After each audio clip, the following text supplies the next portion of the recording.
दोस्तों, आज की क्लास में आपको स्वागत है। इस वाली वीडियो में मैं आपको बताऊंगा जो हम लेखकों का साहित्यिक परिचय और कृतियाँ देते हैं उसके अंतर्गत इसमें आज जो बताने जा रहे हैं वो है गद्य कर्मा के चैप्टर नंबर 5 के निंदा रस नामक पाठ के लेखक श्री हरिशंकर परसाई का जीवन चरित्र बताएंगे और साहित्यिक परिचय उनकी कृतियों के साथ। और जो इसके बाद जो वीडियो अपलोड होगा उसमें इम्पोर्टेंट गद्यास की संदर्भ सहित व्याख्या बताई जाएगी। तो हम सबसे पहले शुरू करते हैं हरिशंकर परसाई का जीवन परिचय और कृतियाँ। तो सबसे पहले जीवन परिचय देखते हैं। तो देखिए, जो ये वाला क्वेश्चन है जो हरिशंकर परसाई के जीवन परिचय का उल्लेख करते हुए उनकी कृतियाँ रचना डाली है, ये कब कब आया है? सन 2009 में आया है, 10 में आया, 2016 में। अथवा इस प्रकार क्वेश्चन, हरिशंकर परसाई का साहित्यिक परिचय दीजिए एवं उनकी कृतियाँ प्रकाश डालिए। क्वेश्चन आंसर उसका एक ही है, अलग अलग सेट्स में अलग अलग क्वेश्चन डाले जाते हैं, उसके अकॉर्डिंग है ये। तो जो ये वाला क्वेश्चन आया, ये आया हमारे 2012, 2013, 2014, 2015, 2016, 17, 18। देखिए 19, 20 में नहीं आया ये। तो यानी अब 21 में आने की इसकी संभावना ज़्यादा प्रबल है। हरिशंकर परसाई जी का साहित्यिक परिचय। तो सबसे पहले हम जानते हैं हरिशंकर परसाई जी का जीवन परिचय। तो हरिशंकर परसाई जी का जो जन्म है मध्य प्रदेश में इटारसी के निकट जमानी नामक स्थान पर 22 अगस्त 1924 को हुआ था। कब हुआ था? 22 अगस्त 1924 को किस स्थान पर हुआ था? इटारसी के निकट जमानी नामक गांव पर। उसके बाद आरंभ से लेकर स्नातक स्तर तक इनकी शिक्षा मध्य प्रदेश में हुई। नागपुर विश्वविद्यालय से इन्होंने हिंदी में एमए की परीक्षा उत्तीर्ण की। परसाई जी ने कुछ वर्षों तक अध्यापन कार्य किया तथा साथ साथ साहित्य सृजन आरंभ किया।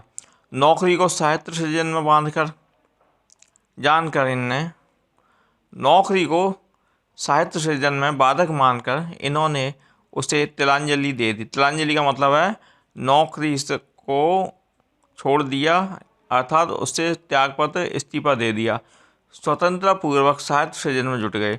इन्होंने जबलपुर से वसुधा नामक ऐतिहासिक साहित्यिक मासिक पत्रिका का संपादन किया और प्रकाशन आरंभ किया, परंतु आर्थिक घाटे के कारण इसे बंद करना पड़ा। इनकी रचनाएं साप्ताहिक हिंदुस्तान, धर्मयुग आदि पत्रिकाओं में नियमित रूप से प्रकाशित होती थीं। परसाई जी ने मुख्यतः व्यंग्य प्रधान ललित निबंधों की रचना की है। 10 अगस्त 1995 ईस्वी को जबलपुर में इनका देहावसान हो गया। देहावसान का मतलब इनकी मृत्यु हो गई। तो जन्म तिथि और मृत्यु तिथि आपको लेखकों की उनकी जन्म की तारीख और सन दोनों याद होनी चाहिए, साथ ही साथ किस स्थान पर किस प्रदेश में इनका जन्म हुआ ये भी। तो हरिशंकर परसाई की मृत्यु हुई थी, हरिशंकर परसाई जी की, वो हुई थी 10 अगस्त 1995 को। कहाँ पर? जबलपुर में। और जन्म कहाँ हुआ था इनका? जन्म हुआ था हरिशंकर परसाई जी का मध्य प्रदेश के इटारसी के निकट जमानी नामक गाँव में। कहाँ कब हुआ था? 22 अगस्त 1924 को। अब जीवन परिचय देखने के बाद हम साहित्य परिचय देखेंगे।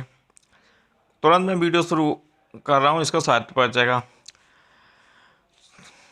तो परसाई जी हिंदी व्यंग्य के आधार पर आधार स्तंभ थे, यानी मेन पिलर थे। इन्होंने हिंदी व्यंग्य को नई दिशा प्रदान की और अपनी रचनाओं में व्यक्ति और समाज की विसंगतियों पर से पर्दा हटाया। विकलांग श्रद्धा का दौर ग्रंथ पर इन्हें साहित्य अकादमी पुरस्कार प्राप्त हुआ।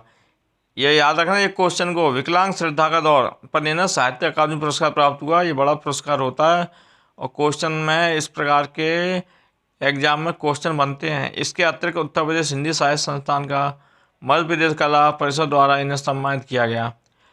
इन्होंने कथाकार, उपन्यासकार, निबंधकार तथा संपादक के रूप में हिंदी साहित्य की महान सेवा की। यह इनका साहित्यिक परिचय था। अब इनकी रचनाएं जान लेते हैं कौन कौन सी हैं। तो इनकी रचना, हरिशंकर परसाई जी अपनी कहानी, उपन्यास तथा निबंधों व्यक्ति और समाज की कमजोरियों, विसंगतियों और आडंबरपूर्ण जीवन पर गहरी चोट करते थे। इनकी प्रमुख रचना निम्नलिखित हैं। ये मजाक में कहते थे, गंभीर बात को मजाक में। कहानी बताते हैं। सबसे पहले जो कहानी है नंबर 1 पर कहानी इनकी रचनाओं में आती है। तो सबसे पहले है कहानी संग्रह में हंसते हैं रोते हैं। हंसते हैं अलग है, रोते हैं अलग है, जैसे उनके दिन फिरे।